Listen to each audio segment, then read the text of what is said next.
Hey folks, posted some pictures of this one a little while back. Just finally getting around to a demo video for it. It is part of my personal collection. It is the Darth Alice Slim Kota, done with a hammered finish, and that's this finish up here as well as you see down this way. The finish on its own when the hilt came to me empty and bare was just gorgeous. Almost debated for a little while not wrapping it at all because it did look really good. Looked very aged, worn, battle ready, kind of thing.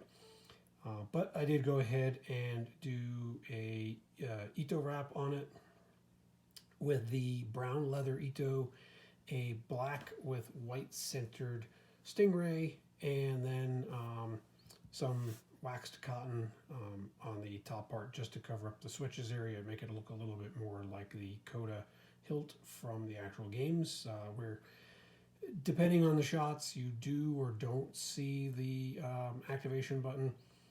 My personal preference is on this hilt that you don't see it, but there are two switches on this hilt.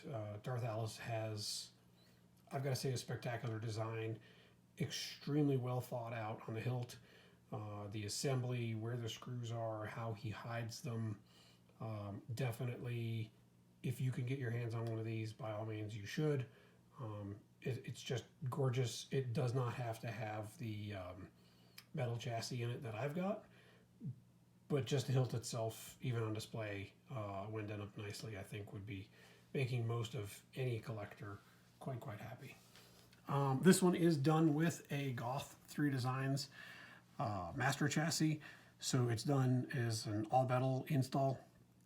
I have a custom blade plug in here, which is going to be hard to show just because of the length of the hilt itself.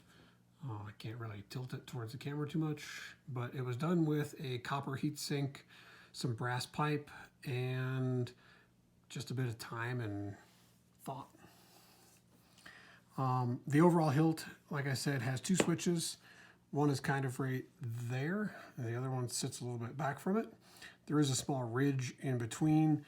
I had to make sure I didn't wrap the cloth too heavily on it in order to actually press down on those switches.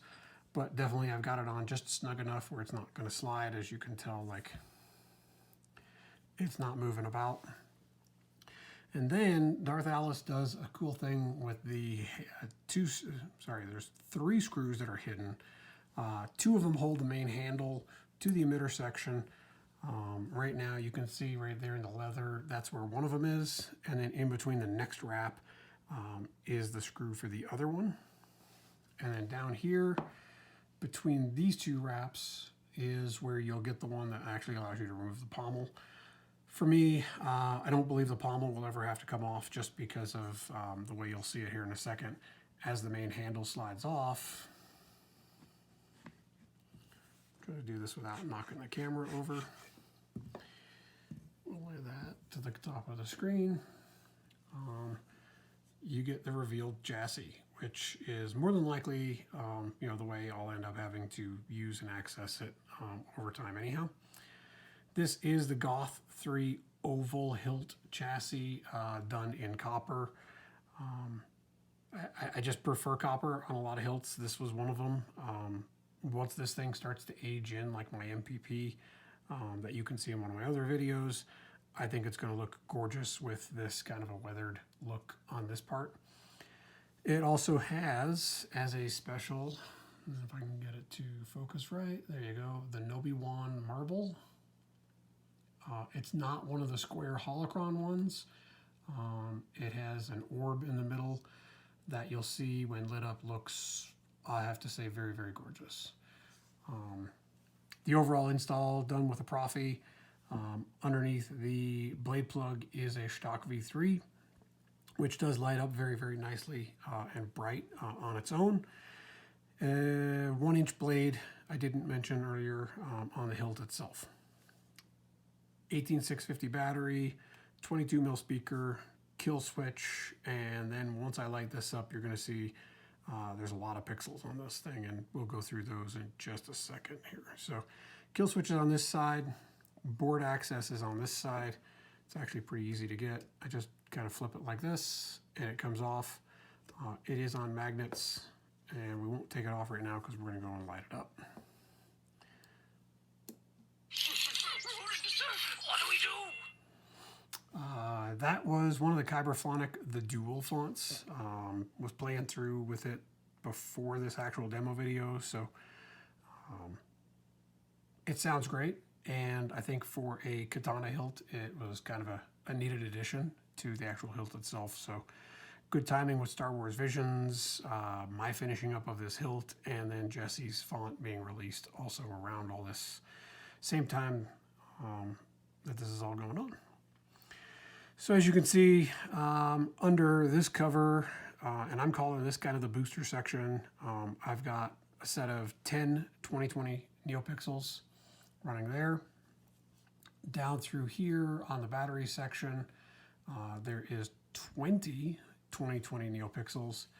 And then in the speaker pod, behind the speaker, there is a single neopixel down there. On the chamber itself, there's one on the bottom and one on the top. Plus then when you add the 16 in the actual emitter, there's a lot of pixels on this thing. You know, a blade style for each set. So the config for the Proffie is pretty lengthy, but not too bad overall. We do have the swing on, twist off actual profiles for Proffie. And then you can see that Noah G marble. You can see that.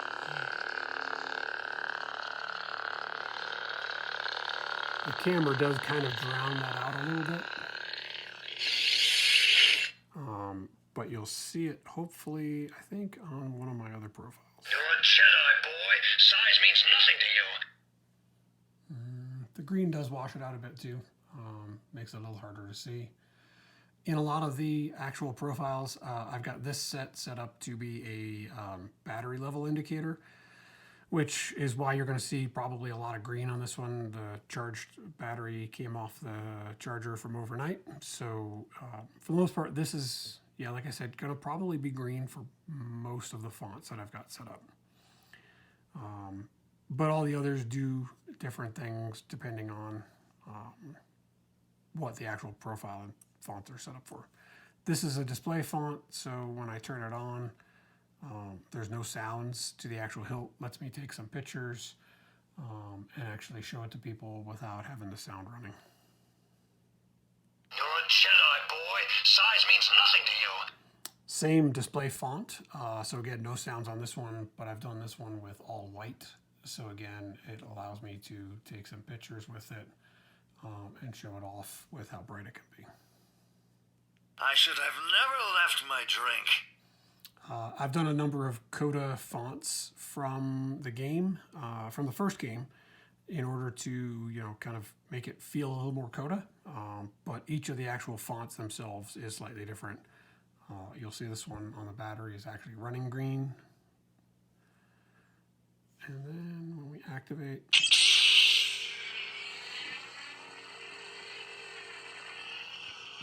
goes to a nice flicker down on the battery. And then this one, yeah, the camera picks it up. It's kind of pulsing a little bit more in reverse. And then you'll see that that booster section kind of slows down and starts kind of strobing left to right. I prefer to walk to my death. This one has two strobes running left to right. You know, the way the color is with the matching kind of looks like they come into the center, bump, and come out. The actual animation itself is two different ones running left to right full length. This is one of those battery meter styles there. And the speaker pod in this one is blinking blue and green. Don't make me put you down, boy. Some preons, post-offs on this font. I won't go through all of them or try and get them to activate. Now for Vader. You shouldn't have come here.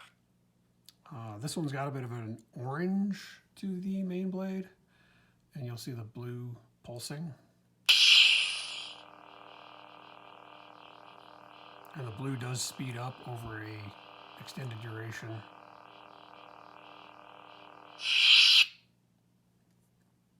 Disgraceful. And this is the other dual font that came from the Jesse pack for the Visions font that he released. This one might be the easiest way to catch that Nobi-Wan marble a little bit. Maybe not. It's going to wash that out.